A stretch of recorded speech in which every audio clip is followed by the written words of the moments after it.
अस्सलाम वालेकुम YouTube family, कैसे हैं आप सब। अल्हम्दुलिल्लाह मैं भी बिल्कुल ठीक हूँ। उम्मीद करती हूँ कि आप लोग भी ठीक होंगे।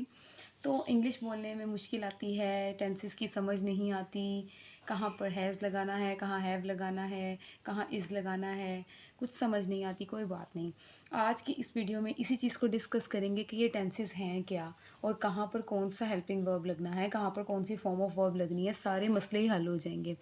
तो आज की इस क्लास में हम बेसिकली स्टार्ट करेंगे टेंसेस की टाइप से, कि सबसे पहले हमें पता तो चले कि टेंसेस की टाइप्स कितनी हैं और किस में क्या करना है। तो फिर आपको वन बाय वन मैं सबके बारे में बताती जाऊंगी। तो सबसे पहले तो भाई टेंसेस हमारे पास तीन तरह की हमारे पास इसमें मेजर जो फॉर्म्स आ जाती हैं वो आ गई जी। प्रेजेंट के टेंसेस होते हैं, पास्ट के टेंसेस होते हैं और फ्यूचर के टेंस होते हैं। प्रेजेंट का सबको पता है कि जो ज़माना हाल चल रहा है, यानी जो मौजूदा इस वक्त है उसको हम प्रेजेंट बोलेंगे। जो ज़माना गुजर चुका है, जो टाइम गुजर चुका है, वो हमारा पास्ट टेंसेस में आ जाएगा। और फ्यूचर में जो आने वाला मुस्तकबिल का वक्त है उसको हम फ्यूचर में कंसिडर करते हैं।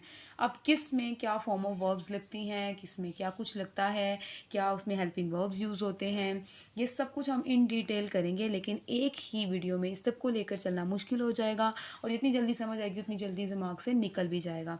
ज़्यादा देर के लिए ये चीज़ आपके जहन में रहे और हमेशा के लिए लास्ट करें, उसके लिए बेहतर है कि हम हर एक चीज़ को एक एक वीडियो में देखें ताकि आपको इसके बारे में डिटेल में पता चल सके।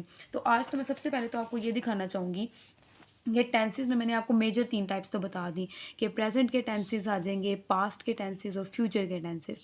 अब इन तीनों हाल या ज़मानों में आगे से फर्दर फोर टाइप्स होती हैं, जैसे ये मैंने लिखी हुई हैं इनकी फोर टाइप्स। तो ये चूँकि तीन ज़माने हैं और सबकी चार चार टाइप्स हैं, तो ये टोटल हो गए 12 टेंसेस। ठीक है, अब ज़रा इनके नाम भी डिस्कस कर लेते हैं। जैसे मैंने टेंसेस लिखे हुए हैं प्रेजेंट के टेंसेस, अब इसमें जो चार आगे टाइप्स हैं वो कौन कौन सी हैं जी। Present indefinite tense, present continuous tense, present perfect tense and present perfect continuous tense. ठीक है, अब यही वाले चार नाम आपको पास्ट में भी नजर आएंगे। फ़र्क बस इतना है कि यहाँ प्रेजेंट आ गया है और यहाँ पर पास्ट लिखा हुआ, क्योंकि ये पास्ट के अंडर आते हैं। इसी तरह यही चार नाम आपको फ्यूचर में भी दिखाई देंगे और उनके साथ फ्यूचर लगा हुआ होगा। तो एक बात तो हम यहाँ पर क्लियर कर लें कि टाइप नेम जो उनसा सेम है, जस्ट उसके साथ ज़माना या हाल चेंज होगा, जिसकी वजह से उसके हेल्पिंग वर्ब्स में और फॉर्म ऑफ वर्ब्स में चेंजिंग आएगी। ठीक है, और उसकी पहचान यानी आइडेंटिफिकेशन में। लेकिन नाम आपको ये याद होने चाहिए। अगर आप प्रेजेंट टेंस कर रहे हैं तो उसके साथ हम present indefinite, present continuous, present perfect ऐसे लगा देंगे।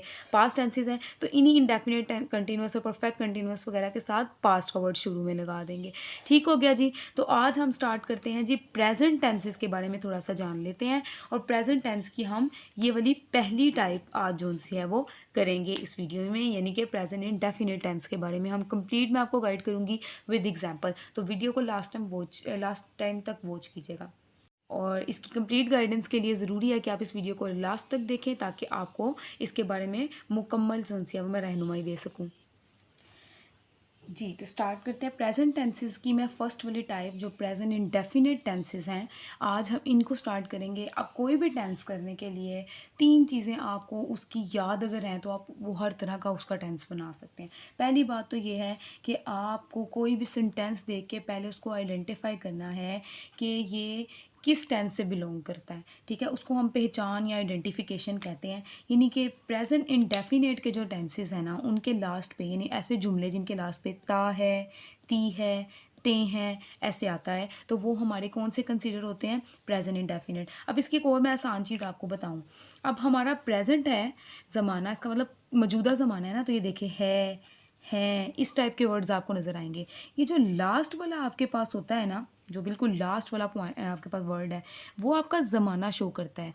और उससे जो सेकंड लास्ट चीज़ होती है ना, वो उस ज़माने की कौन सी टाइप है वो शो करती है। यानी अब इस ता है ती है में ये है बता रहा है कि ये प्रेजेंट का टेंस है, और ता ती ते बता रहे हैं कि ये इंडेफिनेट है।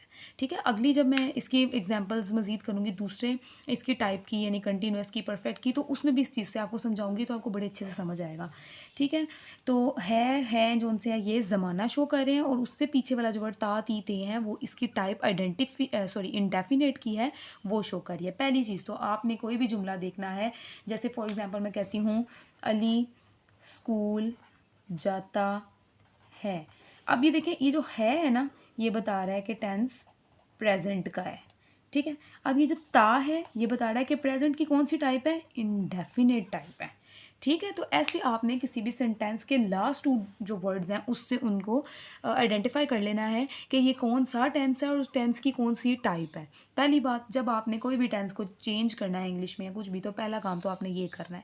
दूसरा, अगली बाकी बातें जो सी हैं वो याद रखने वाली हैं। अब हर टेंस में एक फॉर्म ऑफ वर्ब लगती है और साथ हेल्पिंग वर्ब्स भी लगते हैं।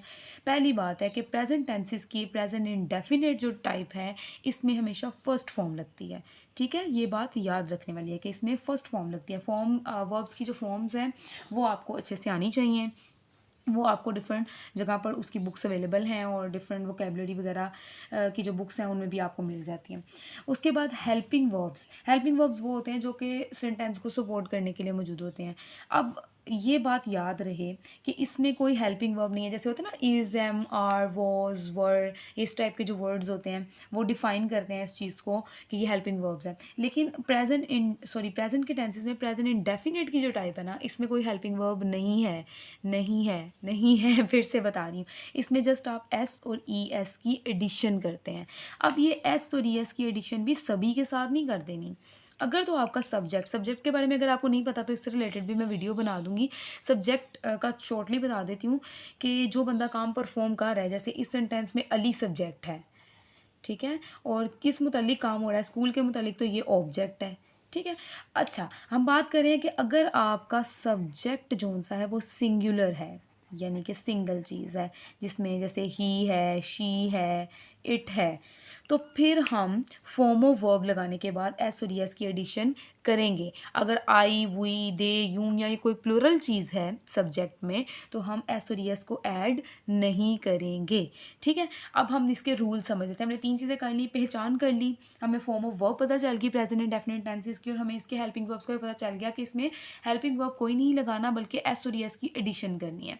ठीक है, और एस और एस की एडिशन के लिए भी कंडीशन है कि सिंगुलर चीज़ के साथ करनी है। क्लियर हो गया। अब आ जाते हैं जी रूल्स की तरफ। अब आप सबको पता होगा कि सेंटेंसेस हमारे 3 तरह के होते हैं। सिंपल सेंटेंस होते हैं, नेगेटिव होते हैं और इंट्रोगेटिव होते हैं।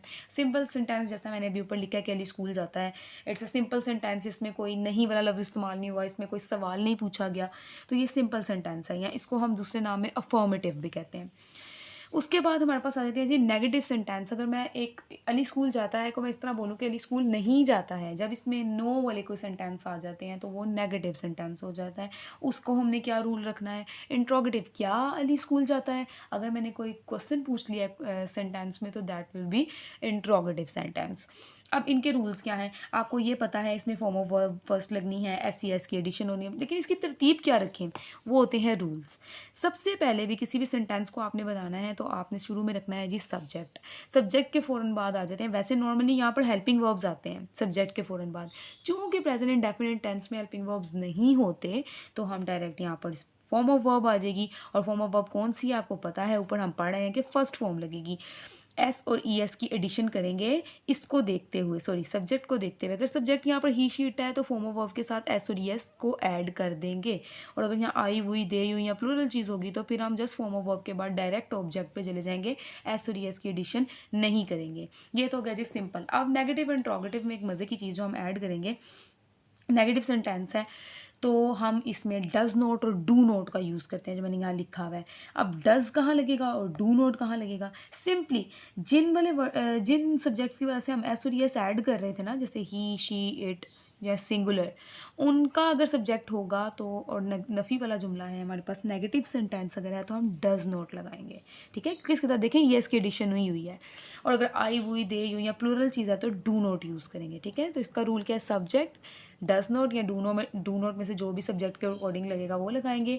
देन फर्स्ट फॉर्म है, अब फर्स्ट फॉर्म के बाद एस और एस की एडिशन नहीं करेंगे, ऊपर हम कर रहे थे बिकॉज यहाँ पर ऑलरेडी इस डज के साथ यस लगा हुआ है, तो अब हम वहाँ पर फॉर्म के साथ नहीं लगाएंगे, लास्ट पे आपका ऑब्जेक्ट। इंट्रोगेटिव में क्या होता है जी, ये दो चीज़ें आपस में रिप्लेस हो जाती हैं, ये डज और डूस आ जाएंगे स्टार्ट में, देन आपका subject, then first form, then object. ये अगर आप याद कर लेते हैं ना, और ये दो बातें अगर आपको याद हैं, आप मुश्किल से मुश्किल सेंटेंस को भी कन्वर्ट कर लेंगे, ठीक है। अब जैसे मैं इसी को आपको अगर एग्जांपल के साथ बता दूं, अब जैसे मैंने यहाँ पर एक सेंटेंस ले लिया है, सलमा खाना पकाती है।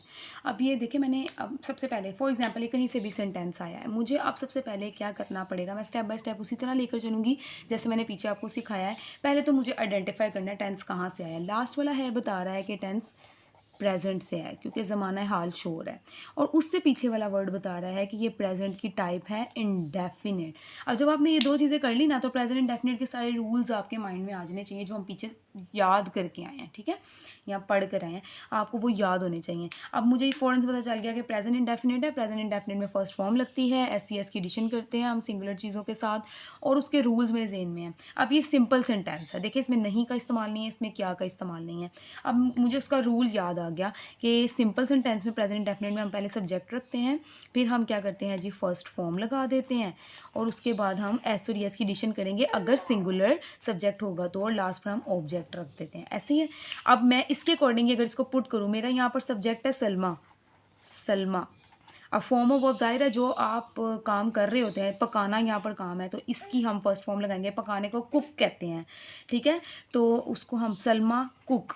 अब ये देखें मेरा जो सब्जेक्ट है वो सिंगुलर है, ठीक है, तो मैं इसके साथ एस और एस की एडिशन करूँगी, यहाँ पर एस की एडिशन होगी, सलमा कुक्स क्या पकाती है, खाना, ये खाना हमारा ऑब्जेक्ट है, the food, Salma कुक्स the food, और ये देखें ये आपका कन्वर्ट हो गया, ठीक हो गया। अगर हम इसी तरह का एक दूसरा ले लेते हैं, जैसे मैंने यहाँ पर एक मज़ीद ले लिया, लड़के फुटबॉल खेलते हैं। अब यहाँ पर मुझे यही, ये देखिए सिंपल सेंटेंस है, इसमें भी कोई नेगेटिव नहीं है, इसमें कोई इंट्रोगेटिव नहीं है, और रूल हम यही वाला अप्लाई करेंगे, सब्जेक्ट में लड़के आगे यानी बॉयज़, उसके बाद फर्स्ट फॉर्म लगेगी खेलना, जो भी काम हो रहा होता है ना वो हमारा क्या होता है, वो फॉर्म ऑफ वर्ब उसी की बनती है। तो खेलने की इंग्लिश क्या होती है, प्ले, बॉयज़ प्ले। अब इसके साथ मैं एस और एस की एडिशन नहीं करूँगी बिकॉज लड़के प्लूरल चीज़ है, तो बॉयज़ हैं तो इधर सिर्फ सिंपली प्ले होगा। अगर यहाँ पर लड़का फुटबॉल खेलता है तो लड़का, यहाँ पर बॉय आ जाना था तो बॉय प्लेज आना था। पॉइंट आपको क्लियर हो रहा होगा जो मैं करना चाह रही हूँ, बॉयज़ प्ले। अब लास्ट पे मेरा एस सी एस की एडिशन मेरी क्रॉस हो गई, लास्ट पे ऑब्जेक्ट आना है द फुटबॉल, ठीक हो गया। इसी को अगर हम लड़के फुटबॉल नहीं खेलते हैं अगर मैं नेगेटिव बना दूँ, तो नेगेटिव का रूल क्या था, बॉयज़, मैंने आपको बताया था कि प्लूरल चीज़ के साथ डू नॉट लगाना है और सिंगुलर के साथ डज नॉट, ठीक है। तो बॉयज़ अब नेगेटिव है तो सब्जेक्ट के फ़ौरन बाद हमने लगाना है डज नॉट या डू नॉट, इसमें हम डू नॉट लगाएंगे क्योंकि प्लूरल है।